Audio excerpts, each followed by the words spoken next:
So I love goals. So let's take a little time to see how my goals for 2020 went, and then let's dive into some goals I have for 2021.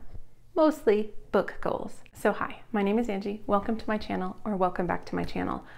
If you are new here, I'm a mom to 4. I love to homeschool. I love to read good books. And I love to share both of those things on this channel. So thank you for stopping by. And if you also love those things, please consider subscribing. Okay, 2020 goals. So if I remember right, I set some fairly manageable book goals.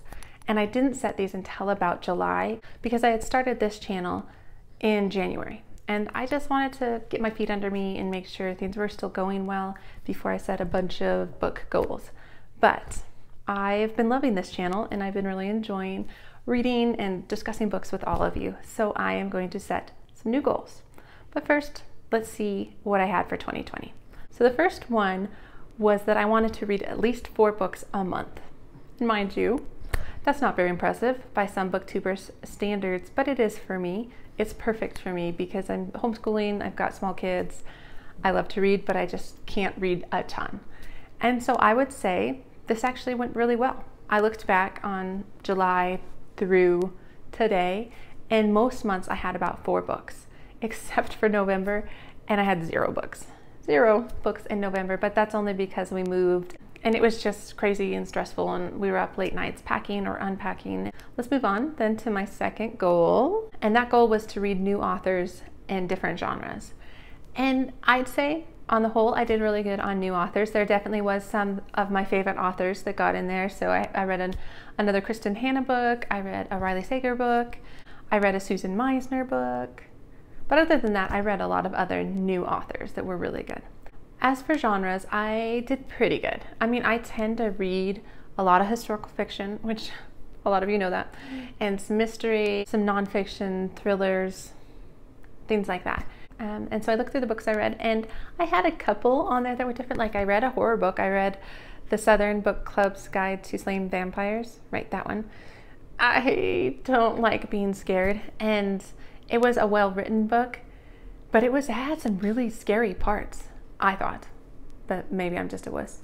So I read a horror book, which is out of my comfort, and I also, let's see, I read a contemporary.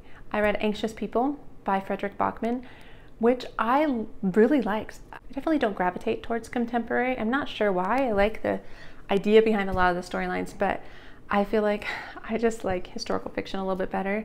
And another one I would say that is a little outside my comfort zone, or one I'm kind of working my way into more, is fantasy.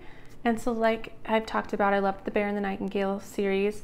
And then I picked up Mistborn in December, which I'll link my TBR video, because I was just feeling like a fantasy book.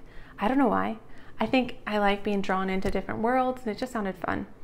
And so I picked up Mistborn, and I'm not quite done. I have like 100 pages left, but it's so good. Like I can't stop reading it. And I don't know, it's just really good. So I feel like I'm working my way into some subgenres of fantasy being more of a normal read for me. But as for this year, I feel like I did pick that up, and that's a little outside of my comfort. So I did pretty good on this goal as well, I would have to say.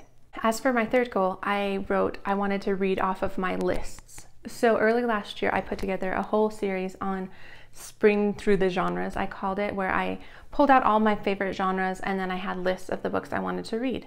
And so I wanted to read off of those lists. And so when I looked back at what I had read, I did pretty good. I read 16 books and 7 of those were off of my list. So I think that's awesome, actually. So that was a good goal, and I did well with that. And the fourth goal I wanted to learn something. I love books for that reason, that I get to learn something. That's why I'm drawn to nonfiction and some historical fiction you can also learn stuff through. But I'd say of all 4 goals, this is probably the one I did not do as well with, because I looked back on the books and I didn't really read any nonfiction. I read Becoming by Michelle Obama, which is more of a memoir, less nonfiction in that sense of like learning something. I do have some books going that are my nonfiction learn something books, but I just haven't been in the mood for nonfiction lately. But that's okay. I'll pick up nonfiction when I'm in the mood. So those were my 4 goals I set this past summer. I feel like I did pretty well. Not too bad. I set manageable goals, and so I was thinking to myself as I was formulating kind of what I wanted to do for 2021 is I want to keep it manageable, because my life is still busy. I still homeschool my kids, all the things. So let's just jump into my thoughts on 2021, which I'm hoping is just going to be a much better year than 2020 overall. First, number of books. So last year I actually did set a Goodreads goal. That was the first year I have ever set a Goodreads goal, and I set it to 24. I was like, well, I want to make sure at least I read 2 books a month, and I did fine. I think I'm at 51 at the filming of this video. So clearly 24 was a bit low, but I never stressed about it, and I don't feel like I'm the type of person who would stress about a number anyway. But I did want to set a goal that maybe was a little bit more accurate to my reading. So my plan is to set 52.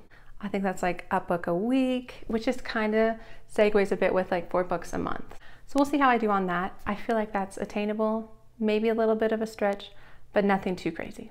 So that's goal 1. The next couple goals are more kind of like challenges I want to give myself. And the first is, I think I'm going to set up a physical TBR jar. And basically I want to read the books on my shelves. So I looked the other day and I have about 30 or 40 books that I have not read on my shelves, which is fine. And I actually don't care too much about like getting the number down to 0 or anything like that. That's not why I want to set up a physical TBR jar. I just think I get distracted. I forget about the books I have, and then I either get books from the library or hear about something that's new and everybody's reading and I want to read it too. And so I just was thinking, if I set up a jar and I could put all the titles in there, since there's only like 30 or 40, it would fit in a jar, and then I could maybe pull out 1 a month is my thoughts. So that's a goal, is to just kind of read off my shelves. Not with the goal of having less books on my shelf by the end of the year. I don't really care. I just want to read some of the ones I have, because I have some really good ones that I am so excited to get to. Okay, third goal. I want to read through the Goodreads Historical Fiction Award winners from 2020. Now, I know how lots of people feel about the Goodreads awards, and that's more of a like popularity contest than actually the best books. And that's actually what I'm curious about. I'm curious if that's really true, but I don't want to read all the genres. I love historical fiction. I've already read a couple that were on that list, and there's a couple more that I am interested in reading. So I'm thinking of doing kind of a challenge like that. And so this is not my idea. So I'm copying this from a couple people that I love to watch their videos. I love watching Emily Fox, and she does this every year. She does all of them, which is impressive. I love watching Kayla off of, I think his Books in Lala, I forgot already, but she does this kind of thing with thrillers or horror books where she just reads all of them and then figures out which one she thinks is the best.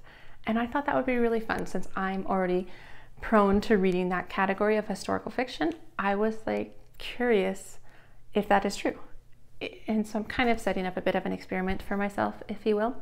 So that's my plan, is to pick up a lot of those books off of the 2020 Goodreads list for historical fiction and then just see what I think. So that's a challenge for myself. The next challenge I have for myself is to go through this. So it's the Build Your Library 2020 Reading Challenge.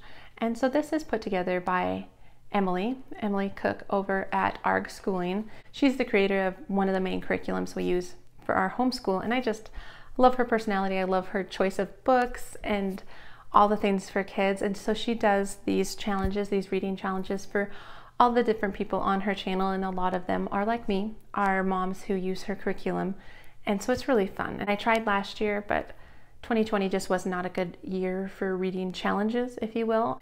And this one she set up to be based on like Hygge. So it's very comfort reading and relaxing reading, which I love that idea. So I'm gonna try my best to read books that fall under those prompts.